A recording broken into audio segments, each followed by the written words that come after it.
ओम वंदे गौ मातरम। मित्रों, आज हर मनुष्य एक स्वस्थ जीवन जीना चाहता है और हमारे आधुनिक चिकित्सा पद्धति का इतना अधिक विकास हो गया है कि उन्होंने करीब करीब हर समस्याओं का समाधान ढूंढने का पूरा प्रयास किया है। लेकिन इतनी सारी चीज़ों के बाद भी हमने देखा है कि हाई प्रोफाइल लोग बहुत ज़्यादा बीमार पड़ जाते हैं, बड़े बड़े डाइट प्लान फॉलो करते हैं, बहुत कुछ करते हैं, पर फिर भी वो बीमार पड़ जाते हैं और उसके बाद बहुत जल्दी हमने कम उम्र में 50-60 के बीच में ही लोगों को मरते भी देखा है। पिछले लॉकडाउन में हमने ये सारी चीज़ें बहुत विस्तार से देखी हैं, कैसे कैसे लोग चले गए हम सब जानते हैं, तो मैं उस विषय में विस्तार से नहीं जाऊंगी।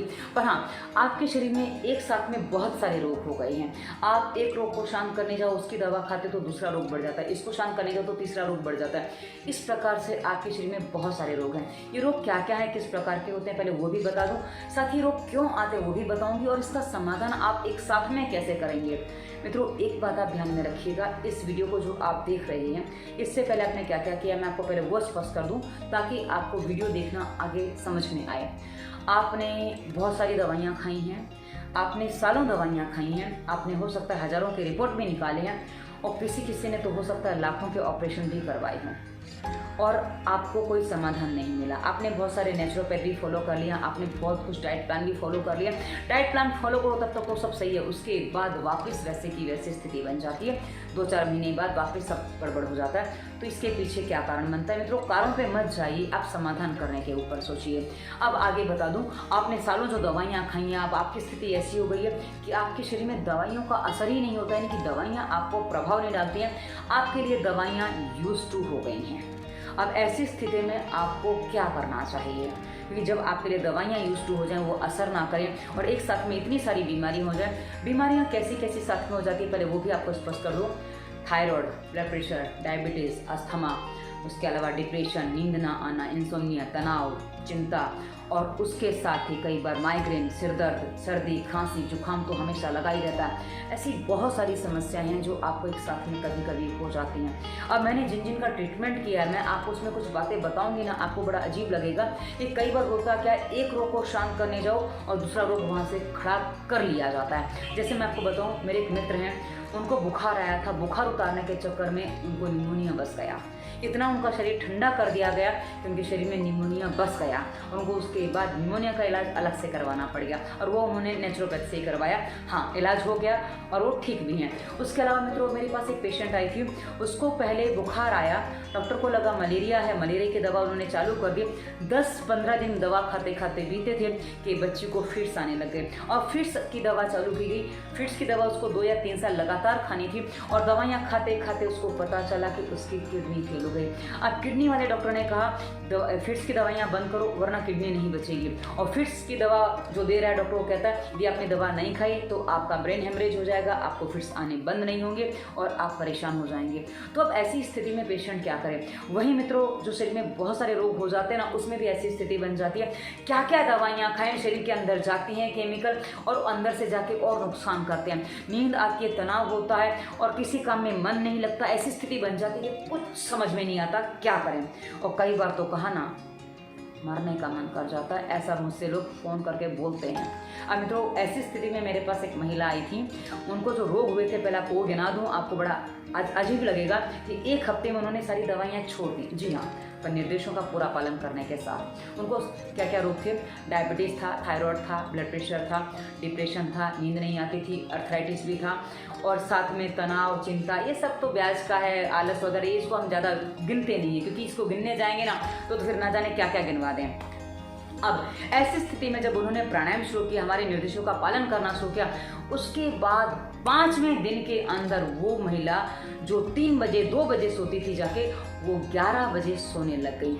और 8वें दिन का रिपोर्ट उनका बता दूं, उनको 9 बजे नींद आ गई थी और उसके बाद वो 15-20 दिन बहुत सारा सोई।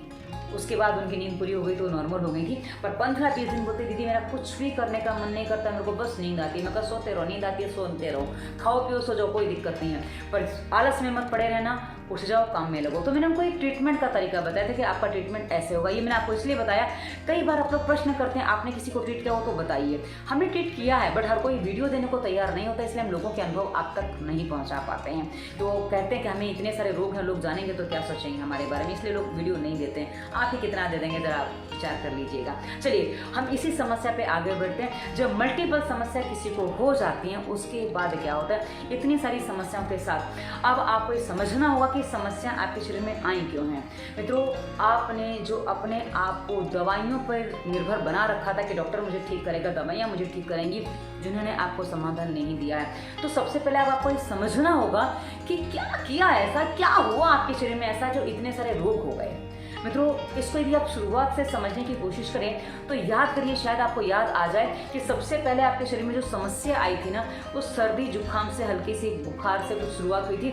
यहाँ आपका पेट गड़बड़ हुआ था, आपको कब्ज, गैस, एसिडिटी, कोई ऐसी समस्या थी, जिसके बाद आपको धीरे धीरे आपके शरीर में आलस और ऐसी चीज़ें बढ़ती चली गई और धीरे धीरे आपका रोग बढ़ता चला गया।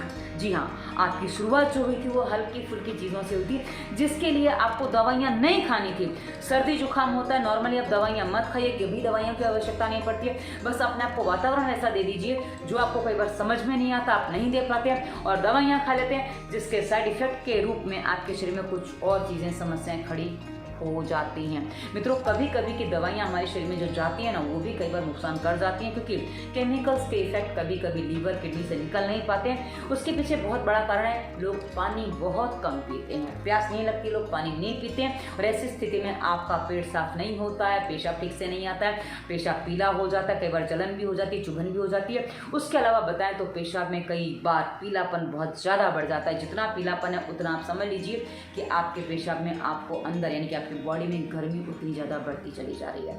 अब ये मित्रों, हमने आपको बताया जो आपके रोग की शुरुआत हुई थी, उसके बाद धीरे धीरे धीरे स्टेज कब बढ़ता चला गया, कब एक के बाद दूसरा, दूसरे के बाद तीसरा, तीसरे के बाद चौथा, ये रोग आपको लगते चले गए और आप जो पहले नॉर्मल काम कर पाते थे, सब कुछ कर पाते थे, धीरे धीरे आप अपने आप को जो देख रहे हैं जिस कंडीशन में अब आप कई बार उठ भी नहीं पा रहे, क्योंकि अर्थराइटिस हो गया, मोटापा बहुत ज़्यादा हो गया। तो ऐसी स्थिति में लोगों का उठ पाना भी संभव नहीं होता, बिस्तर ही पकड़ लेते हैं और परेशानियां हद से ज़्यादा बढ़ जाती हैं। अब मित्रों, ऐसी स्थिति जब बन जाती है ना, तो सबसे पहले आपको ये समझना होगा कि आपने गलतियां कहाँ की हैं।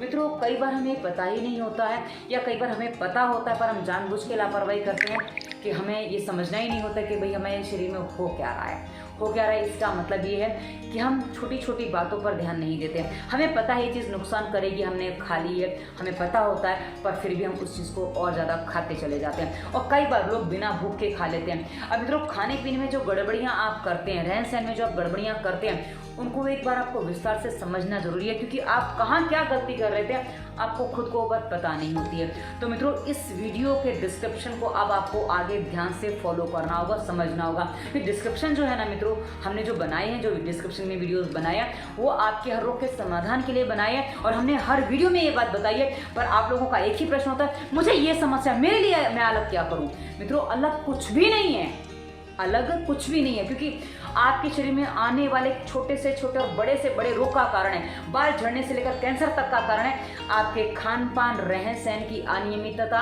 अनिश्चितता और छोटी बड़ी भूलें।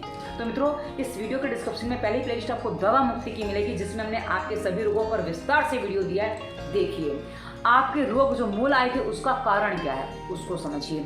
उसके बाद अगली प्लेलिस्ट हमने दी है रोग अनुसार योग की, उसको अभी आप छोड़ दीजिए। उसके बाद अगली प्लेलिस्ट मिलेगी आपको मत खाना या मत करना, उसको आप देखिए। आपको समझना पड़ेगा आपने इसमें से तो कोई गलती नहीं की, टाइटल से आपको समझ में आ जाएगा कि ये गलती मैंने की नहीं की, तो आप उसको वीडियो को देखिए और ना उसको छोड़ सकते हैं। उसकी अगली प्लेलिस्ट है स्वास्थ्य नियम की, जहां आपको सारी बातें ध्यान से सुननी है और समझनी है, उसके बाद आप फॉलो करेंगे। वह हमने बताया नाक में तेल क्यों डालना है। नाक में तेल जब डालेंगे तो आपकी नाक से सांस कितनी आसानी से चलेगी। आपको लगता है हमारी सांस अभी भी नॉर्मली चल रही है, क्या दिक्कत है, पर नाक में तेल डाल के देखिए, आपकी सांस चलने में और आसानी आ जाएगी। उसके अलावा पानी कितना पीना, कैसे पीना, कब पीना, क्या सावधानियां रखनी है और किस रोग वाले को कैसे कितना पानी कब पीना चाहिए, हमने सारी बातें विस्तार से बताई हैं। इन सबको आपको फॉलो करना है। उसके बाद स्वास्थ्य नियम में ही आपको मिलेगा कि हमें भोजन में क्या खाना चाहिए, क्या नहीं खाना चाहिए, कैसे खाना चाहिए, किस समय खाना चाहिए और क्या खाने से आपको कौन से रोग होते हैं, हमने सारी बातें विस्तार से बताई हैं। यदि आप उनको ध्यान से समझेंगे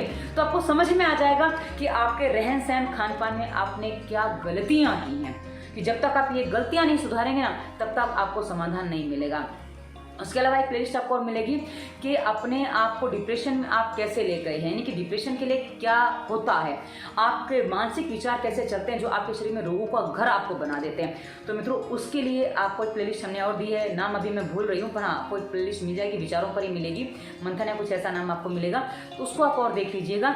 तो आपको विचार कैसे रखने, क्योंकि विचारों में कई बार खान पान सही होता है पर विचार इतने गड़बड़ होते हैं जो कई बार बीमार बना जाते हैं। तो यहाँ से विचार सही करिए और अपने खान पान रहन सहन को सही करिए। उसके बाद क्या होगा, जब आपका खान पान रहन सहन सही हो जाएगा उसके बाद आपके अंदर जो कचरा जा रहा था कचरा जाने से रुक जाएगा और आपके अंदर जो हीलिंग होनी चाहिए वो हीलिंग होना धीरे धीरे शुरू हो जाएगी।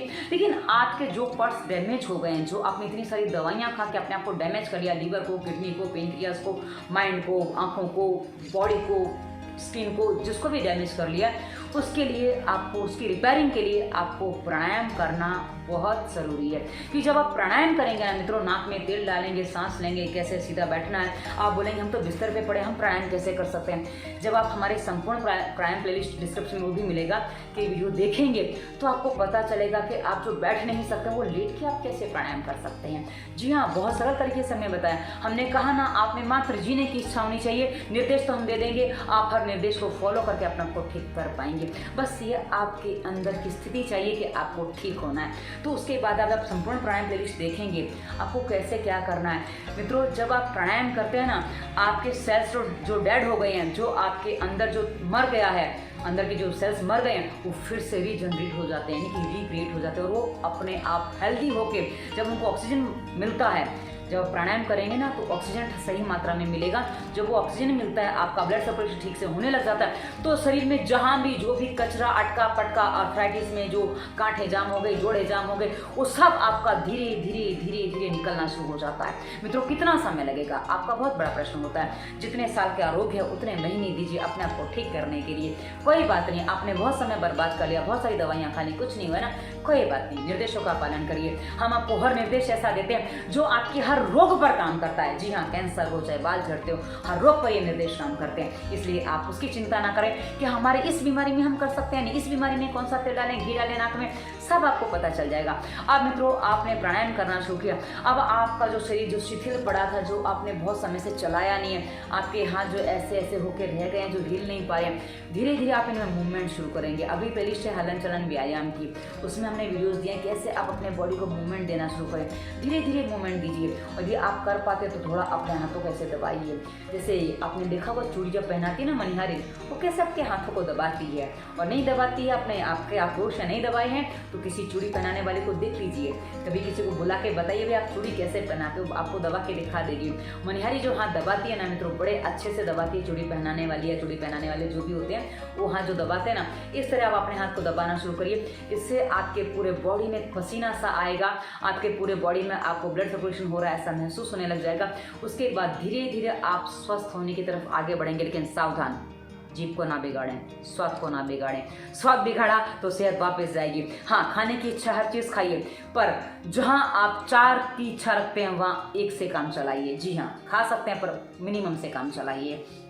आप बोलेंगे हमारी तो 8 की इच्छा थी तो हम 2 खा सकते हैं, नहीं ऐसी मत करिएगा गलती। आप क्या करिए, मैं एक छोटा सा उदाहरण दे दूं मित्रों। डिलीवरी के बाद दही नहीं खाया जाता है, पर मुझे दही बहुत पसंद था, तो मेरी डिलीवरी के बाद मैं क्या करती थी, 1 चम्मच दही मुँह में रखती थी, सिर्फ 1 चम्मच, छोटी सी टीस्पून वाली मुंह में रखती थी, और उस दही को 5 मिनट अपने मुंह में रख के अपना स्वाद लेती थी और बस मेरा काम चलता था। वरना मैं 1 गिलास दही पीने वाली और मुझे 1 चम्मच से मैं काम चला लेती थी। आप समझ सकते हैं कि कैसे अपने आप को जीभ का भी काम पूरा हो गया और पेट में वो चीज़ गई भी नहीं। और कई बार भी लगे जैसे चाइनीज़ वगैरह खाना है, मुंह में रखिए, स्वाद लीजिए, उसको थूक दीजिए, अंदर मत उतारिए, अंदर जाएगा तो बिगाड़े। आपकी जीभ को स्वाद चाहिए, जीभ को देके वापस लौटा दीजिए, जीभ के साथ आप धोखा कर दीजिए इस तरह से, तो ये काम आपका हो जाएगा। अब आपको क्या करना है, प्राणायाम भी कर लिया, व्यायाम भी कर लिया, आप देखेंगे धीरे धीरे आपके शरीर में परिवर्तन शुरू हो गए हैं। अब उसके बाद हमारे आगे जो प्लेलिस्ट दी है एक्यूप्रेशर, मुद्रा और आसन, उसमें आप देखिए आप कौन सा आसन, कौन सी मुद्रा आपके लिए उपयुक्त है, वो आप करिए। निर्देशों का पालन करेंगे तो आपको समाधान मिलेगा मित्रों। और उसके अलावा डिस्क्रिप्शन में इंस्टाग्राम, फेसबुक, ट्विटर का लिंक है,